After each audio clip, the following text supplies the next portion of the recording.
थोड़ा post Covid के बारे में बात कर लें, क्योंकि इसमें हम लोग ये भी सोचे थे कि थोड़ा कोविड का दूसरा लहर के बाद पोस्ट कोविड के पेशेंट्स भी बहुत हैं, कि हम लोग कोविड के बारे में तो बात की कि कोविड का ऐसा ऐसा हुआ और ये जो चीज़ हम लोग पा रहे हैं, लेकिन जो सीरियस थे स्पेशली या जिनको निमोनिया हुआ था उन लोगों को बाद में भी कुछ कुछ सिम्टम्स और कुछ कुछ तकलीफें रही।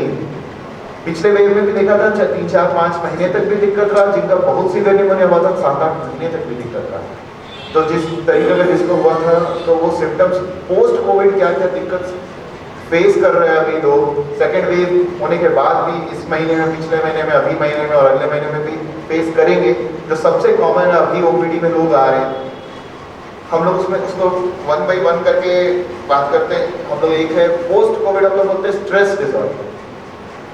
स्ट्रेस मतलब टेंशन, बस और कुछ। वो कोविड होने के बाद उसको टेंशन हो गया, वो आज तक फील नहीं करते कि हम पूरा ठीक हो गए। उसको लगता है कि हम कुछ ना कुछ कोविड ऐसा हुआ था, मानो नहीं कोविड का ये ओवर रिएक्शन है, पैनिक है पूरा न्यूज चैनल का और बाकी चीज सबको अच्छा कर रहे हैं मैसेज पहुंचाना, लेकिन थोड़ा स्ट्रेस भी सबको मालूम घुस गया है कि अरे हमको कोविड हुआ था सर, हमको ऐसा ऐसा है। मतलब कोविड हुआ था, हो गया ना ठीक। अब आधा लोग जिनको कुछ नहीं है, सच्चाई है उनको कुछ नहीं, उनको सिर्फ थोड़ा सा कोविड का डर है, उसके चलते टेंशन है, थोड़ा सा उनको नींद इसलिए अच्छे से नहीं आती, थोड़ा शरीर में हल्का फुल्का दर्द रहता है हल्का सा।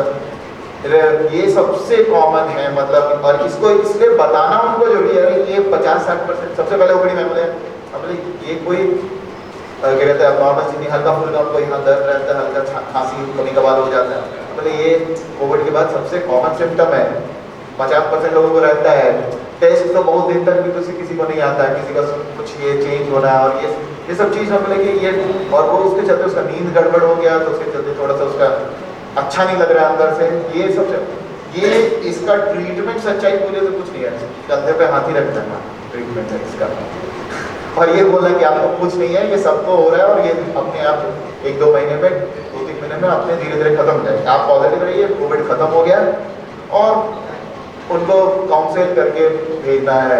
तो आपको भी मतलब लोग रोज मिलते होंगे ऐसा कि हमको इसके बाद हुआ था ना, अभी तक अच्छा नहीं लगता है, ये लगता है, अभी दिन में चलते हैं तो फिर उसके बाद ऐसा लगने लगता है। तो आधा लोग में ये डर की तरह बैठ भी चुका है, और पिछले लहर के बाद तो और भी बैठा। और एक कारण ये भी था कि बहुत लोगों ने अपने नियर एंड डियर में मतलब बहुत क्लोज को लूज भी किया है। हम लोग भी इसमें वो भी यहाँ भी हम लोग जान ही रहे हैं, पार्टी भी कितने जगह पे हर घर के आसपास या कोई जान पहचान वाले लोग को लूज किया है। तो उसके चलते भी क्या हुआ, जिसको हुआ था ना उसको ये डर है कि हम भी वैसे न पहुंच जाए।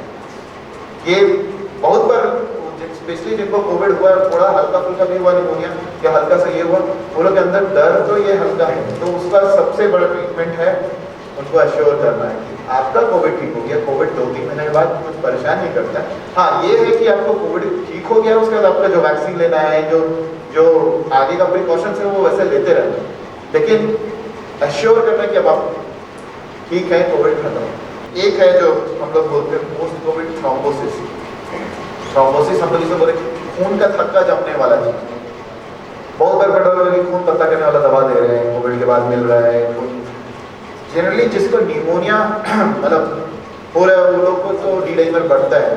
हम लोग एक टेस्ट भी कराते हैं, सबको डी डाइमर करा लीजिए, डी डाइमर करा लीजिए नॉर्मली। इसमें है जिसको सीवियर निमोनिया हुआ, इसलिए हम लोग उसको बोलते हैं ना मॉडरेट टू सीवियर निमोनिया। जो लोग हॉस्पिटल रहते हैं उनको जरूर बोलते हैं क्योंकि एक बार जाके डॉक्टर से कोविड होने के बाद भी मिली, क्योंकि हम लोग यही सब जो खून जो जमने वाला है ना, ये 3-4 हफ्ता से शुरू ही होता है।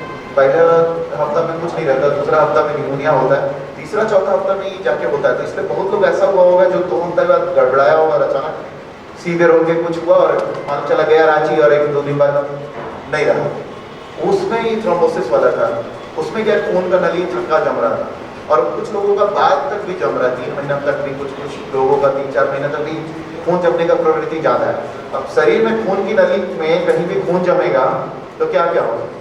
अब आपका हार्ट में अगर जम गया, हार्ट का खून का नली, दिल का खून का नली में जम गया, दिल का दौरा, जो चीज इसलिए बोल रहा हूँ 3रा हफ्ता में अचानक करके किसी का हुआ, वैसे ही किसी को लकवा मार दिया, क्योंकि ब्रेन का नली में अगर खून जम जाएगा तो उस एरिया में अचानक ब्लड नहीं गया तो उस साइड कमजोरी हो गया, अचानक उसका अपोजिट साइड शरीर में कमजोरी हो गया, उस मतलब अगर बायां में बात होता है साइड अचानक उसका हाथ पैर कमजोर हो गया, तो वैसे ही किसी का थोड़ा सा गोली जड़ पड़ाया, किसी का हल्का सा सूनापन आया, तो लकवा का टाइप से भी बहुत लोगों को कंप्लेन आया।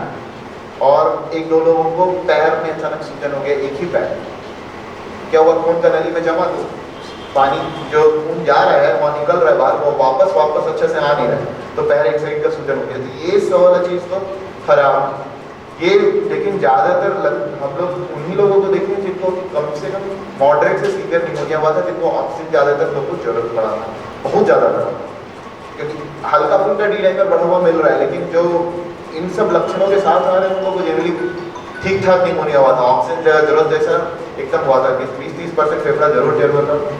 ओल्ड एज में थोड़ा सा ज़्यादा है, और थोड़ा किडनी का बीमारियां जिनको ज़्यादा है उनको ये थ्रोम्बोटिक वाला ज़्यादा प्रॉब्लम्स हुआ है पिछले जो ऑब्जर्वेशन। ये नहीं बोल सकता कि एकदम नहीं हो सकता दूसरा को, लेकिन ज़्यादा ही लोगों को देखा गया, तो इसलिए उन लोगों को जरूर एक बार हॉस्पिटल में मतलब कोई डॉक्टर से मिलना जरूरी है कि कोविड के बाद में, पोस्ट कोविड की एक बार मिल लिया, सबको जानकारी दिया कि क्या कहते हैं, और इस सब चीज़ के लिए अगर दवा खून पतला करने वाला खाना है 3 महीने या 2 महीने या 1.5 हफ्ते 2 हफ्ते 3 हफ्ते देख के कितना लेवल है उस हिसाब से डॉक्टर सब लोग आराम से उसको दे देते, तो उस हिसाब से वो इनको होने का खतरा को थोड़ा कम करते हैं। पोस्ट कोविड-19 जो निमोनिया है, उसके बाद वो फाइब्रोसिस जो फाइब्रोटिक फेज हो गया कि थोड़ा फेफड़ा सिकुड़ गया है, फेफड़ा सिकुड़ गया है, और अब फेफड़ा सिकुड़ने वाला तो मतलब फाइब्रोटिक फेज को रिजॉल्विंग फेज भी बोलते हैं। ये जो निमोनिया होती है तो मैं बोला 3 फेजेस में आ जाए, तो ये रिजॉल्विंग फेज है, मतलब ठीक हो रही है, लेकिन जो सिकुड़न हो रहेगा ना, जब वो घाव भरता है, तो कोई भी आप लोग घाव भरते हुए को देखे होंगे, बड़ा घाव भर रहा होगा तो अगल बगल में स्किन को कमजोर करके मतलब टाइट कर देता है और खींच लेता है। कहीं भी घाव भरता है तो ऐसा ही होता है कि खींच के उसको, जब वो टाइट हो जाता है वो पोर्शन, अगर हाथ में भी घाव हुआ है तो क्या होगा, वो हाथ के पास वहाँ पे जितना बड़ा घाव होगा तो ये ऐसे करके इससे सिकुड़ा हुआ है, जब वो घाव स्कार बन रहा होगा, हम लोग उसको क्या बोलेंगे, जब उसमें घाव सूख रहा होता है, तो जब उसमें जब बनता है जब तो पिंक कलर का, गुलाबी कलर का, लाल कलर का हल्का जब घाव सूख के बसा आ रहा होता है तो एकदम स्किन टाइट होता है। नया जब स्किन आ रहा होता है उसमें तो पूरा टाइट होता है, और हम लोग उसको ढीला करने के लिए क्या बोलते हैं, हाथ ऐसे चलाते रहो, ये करते रहो, तब वो ढीला हो जाएगा, उतना टाइट नहीं होगा।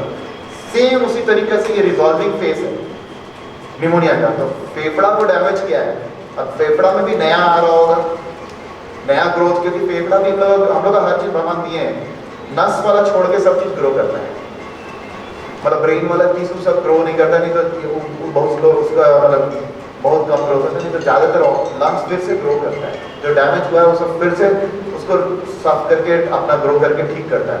तो ये फेज मिनिमम 8 से 10 हफ्ता का होता है, कम निमोनिया हुआ है तब भी 3 महीने का होता है, और सीवियर निमोनिया में 6 महीने 7 महीने तक भी ये फेज लगता है कि बॉडी को अपने से घाव को सारा ठीक करना है। और घाव भरने में वैसा ही चीज़ है, कम उम्र का है तो घाव जल्दी भरेगा, ज़्यादा उम्र का है तो घाव लेट भरेगा। अब 70 साल के आदमी का घाव उस स्पीड से तो नहीं भरेगा जितना 25 साल का 20 साल का लड़के का स्पीड से भरेगा। तो अब ये ड्यूरेशन इस पर डिपेंड करता है कि अब आपको कितना सीवियर हुआ था और आपका कौन सा एज ग्रुप है। अगर आपका एज ग्रुप ज़्यादा है तो टाइम ज़्यादा लगेगा, और जितना सीवियर होगा उतना ज़्यादा टाइम लगेगा ये फेस को निकलने में। और निकलेगा तो वैसे ही जब फेफड़ा भरेगा घाव तो वो भी सिकुड़ेगा। अब सिकुड़न होगा तो आपको थोड़ा चलने फिरने में सांस फूलेगा, खांसी होगी, क्योंकि आप जैसे ही उतना जोर लगाएंगे क्योंकि सांस फूलना शुरू हो जाएगा। तो ये सबसे कॉमन कंप्लेन अभी आप देख रहे हो, जिसको भी निमोनिया हुआ, जिसको अच्छे से बीमार था, उसको सांस फूलने का कंप्लेन चालू होगा, बोलता है थोड़ा तो चलते अभी भी सांस फूल जाता है, हम नहीं ज़्यादा चल पाते हैं। ये कारण क्या है कि अभी रिकवरी फेज में है, अप्रैल मई में सबको हुआ है, जून जुलाई अगस्त सब रिकवरी फेज, और कौन कितना सीवियर हुआ उस पर, तो ये जुलाई अगस्त सब रिकवरी फेज में हो, तो अभी सब रिकवरी फेज में, लेकिन ये तो फेफड़ा सिकुड़ रहा है। अब जैसे हाथ और ऊपर में घाव होता है तो हम लोग उसको फैलाते हैं, वैसे ही फेफड़ा को भी हम लोग को फैलाना है, क्योंकि और कोई तरीका नहीं है कि आप उसको रोक सकते हैं कि वो सिकुड़ जाएगा ही नहीं। तो नॉर्मल प्रोसेस है सिकुड़ना, आपको उसको रोकने के लिए क्या करना है, आप एक रबर बैंड को ऐसे खींच के लगातार ऐसे रखिएगा तो धीरे धीरे करते हुए ऐसा करते करते वो ढीला हो ही जाए, लंबा हो जाए। तो ऐसे ही फेफड़ा को जब आप एक्स्ट्रा सांस दे के बैलून को एक्स्ट्रा फुला दिए फुलाए फुलाए रखिएगा तो बैलून धीरे धीरे बड़ा हो ही जाएगा। जैसे रोक के रखा 40 सेकेंड 30 सेकेंड तो रोक के रखे आप, तो ये आपका फेफड़ा फैला। आप ऐसे ही करके हर 2 घंटे में 4 बार 5 बार 6 बार कीजिएगा, तो ये धीरे धीरे आप उसको टान के, हम लोग नॉर्मल सांस लेते हैं उसमें 5 ml लेते हैं, मतलब आधा लीटर हवा लेते हैं, और जब वैसा आप सांस लेते हैं तो मतलब मेरे उम्र का आदमी 5 लीटर भी ले लेता है। तो आधा लीटर की जगह 5 लीटर लेके आप बैलून को फिर फुला के और खींच के टान के रखे हैं, तो वो उसको लूज करें। तो जो फेफड़ा सिकुड़ रहा है नया जो बन रहा है उसको फैला के रखना है। तो जो भी योगा और ये सब जो बोल रहे हैं करने से, हाँ प्राणायाम करने से फायदा है उसमें। कोई भी एक्सरसाइज आप यहाँ तक कि नॉर्मल ओम भी बोलिएगा तो ओम लंबा जो उच्चारण करके जो साधु लोग करते हैं उसमें भी आप सांस खींच के अंदर रखे रहते हैं और उसके बाद आप छोड़ते हैं। तो हम लोग का जो नॉर्मल प्राणायाम योगा और बाकी जो है उसमें ये सब चीज़ है। लेकिन हम तो नॉर्मल होते हैं, घड़ी रख लो, कांटा देख लो और सांस रोक के रखो, कितना देर रुक सकते हो। तो जैसे जैसे आप देखिएगा जो लोगों को निमोनिया वो लोग उतना देर रोक ही नहीं सकेंगे। हम लोग जैसे 45 सेकंड 1 मिनट तक भी रोक लेंगे, नहीं रोक पाएंगे। निमोनिया से जो रिकवर कर रहे हैं वो 10 सेकंड 15 सेकंड कोई 20 सेकंड तक तो ज़्यादातर लोग नहीं रोक पाएंगे। तो वही चीज़ उनको प्रयास करते रहेंगे ना, तो वो जब ये वाला चीज़ हर 2 घंटे में 10 बार करते रहेंगे तो देखिएगा 1 हफ्ते बाद वो 20 सेकंड से 25 सेकंड की तरफ पहुँचे, 30 सेकंड में, और जैसा जैसा वो 30-40 सेकंड की तरफ पहुँच रहे होंगे वहाँ पे रिकवरी होगी। और पोस्ट कोविड में एक जगह और थोड़ा सा प्रॉब्लम होता है, बहुत लोगों को स्टेरॉइड्स पड़ा रहता है और बाकी चीज़ पड़ा रहता है। तो जब ये और ये डी डाइमर वाला चीज़ बोला नहीं कि खून थक्का जमने वाला चीज़, ये थोड़ा बहुत कभी कभी ना जो रिकवरी फेज है ना उसको बीच में डिले कर देता है, या अचानक वर्सेन कर देता है कि खांसी बढ़ गया, कुछ ये हुआ, या ऊपर से बैक्टीरिया का इन्फेक्शन हो गया। कुछ केसेस में देखेंगे तो उसमें क्या खांसी बढ़ा फिर ऑक्सीजन कम होता है, तो वो वाला केस भी हॉस्पिटल पहुँचाने वाला है, क्योंकि उसमें 3-4 चीज़ हो सकता है। तो उसको पहचानना और उसके हिसाब से दवा देना पड़ता है। इसलिए कोविड तक तो ठीक है, लेकिन पोस्ट कोविड में सांस का दिक्कत था, निमोनिया हुआ था 2 महीने बाद, उसके बाद ऑक्सीजन कम हुआ तो फिर और भी कुछ हो सकता है कि बैक्टीरिया का इन्फेक्शन ऊपर से हो गया, कि खून जमने वाला थक्का वाला चीज़ लंग्स का नली को ब्लॉक किया है, तो उसके चलते ऑक्सीजन कम हो गया। बाकी तो वो उस केस में भी हॉस्पिटल पहुँचाने का वो फिर खुद ट्रीट नहीं करना। लेकिन हाँ, जो नॉर्मल ये वाला चीज़ है कि सांस सिर्फ हल्का फूलता है, कमजोरी लगता है, ये सबसे कॉमन कंप्लेन ही पूरा रिजॉल्विंग फेज में रहेगा। वो जो रिकवरी फेज में ना ये वाला चीज़ रहेगी। और एक चीज़ उसमें कॉमन होगा कि वो बोलेगा कि पिछला महीना से थोड़ा कम है फूलता, लेकिन अभी भी फूलता है, या 2 हफ्ता पहले ज़्यादा फूलता था, अभी फूलता है लेकिन कम फूलता है। तो इसका मतलब है कि वो घाव धीरे धीरे भर रहा है, बस उसको वही लंग्स को जो सिकुड़ रहा है उसको रोकने के लिए एक्सरसाइज इस पर कोई दवा नहीं, और थोड़ा बहुत गले में अटका हुआ फीलिंग और जो कफ निकलता हो उसको कभी कभी जो कचरा होता है तो वो अटका हुआ सूखा हुआ फीलिंग देता है। उसके लिए हम लोग म्यूसिनैट या ल्यूमिनैट का एक टैबलेट देते हैं। एक चीज़ थर्ड वेव में छूट गया था मेरा, हम बता रहे हैं कि एक चीज़ और चीज़ देखा गया जो पोस्ट कोविड में ही है। हम लोग बच्चे में भी हो रहा था कि ना कोविड उसको उस समय हुआ था जब उसके घर में और लोगों को हुआ था, मतलब समझिए मई में या जून में घर में और लोगों को भी कोविड हुआ था, बच्चे को भी हुआ था। फिर अचानक उसको 4 हफ्ते बाद फीवर आना शुरू हो गया। अब फीवर छूट ही नहीं रहा है, 5-6 दिन से फीवर आ रहा है। गाँव से जो लोग आता है ना वो लोग जनरली बोलेगा टाइफाइड हुआ है, उसके अंदर अभी ठीक नहीं हो रहा है बच्चा, तो बुखार रह ही रहा है। 1 हफ्ता से हो गया, 8 दिन हो गया, बुखार रह ही रहा है। 2-3 बार डॉक्टरों को दिखाएं, बुखार कंटिन्यूस है, चल रहा है। तो हम लोग उसको मल्टीपल इन्फ्लामेटरी सिंड्रोम बोलते हैं, और उसका शरीर में दर्द, बच्चा पूरा सुस्त, और वो पोस्ट कोविड होता है 3 से 4 हफ्ते के बाद होता है। 4 हफ्ते बाद कोविड में हल्का फुल्का बुखार आया, कुछ नहीं, ठीक रहा बच्चा। तो बच्चे में ये चीज़ हम लोग पोस्ट कोविड वाला फिनोमेनन देख रहे हैं, और यंग एडल्ट्स में भी देख रहे हैं कि उनको 4 हफ्ते बाद 6 हफ्ते बाद अचानक शरीर में ना बुखार लगातार रह रहा है, 6 दिन 7 दिन बुखार है, 8 दिन बुखार जा ही नहीं रहा है, एंटीबायोटिक चल रहा है, बाकी चीज़ चल रहा है, उसमें उसको शरीर में पूरा कमजोरी, पेट भी थोड़ा सा खराब, उल्टी। और ये तो टाइफाइड सोच के बहुत इलाज चल रहा था, क्योंकि पुर्जे ऐसा देखता रहता ना, उसका चल रहा था टाइफाइड। लेकिन वो तो डॉक्टर को भी पता नहीं सकते हैं, क्योंकि आप लोगों के लिए नहीं है, वो मल्टीपल इन्फ्लामेटरी सिंड्रोम है। और उसका 2-3 वेराइटीज़ हैं, 3 वेराइटी हैं। उसमें ज़्यादातर कॉमन वेराइटी वाला है जिसमें गैस्ट्रिक सिम्टम्स के साथ है, जो कॉमन मिल रहा है, और बाकी भी वेराइटी। तो वो वाला पेशेंट को भी ना मतलब डॉक्टर को दिखाना जरूरी है।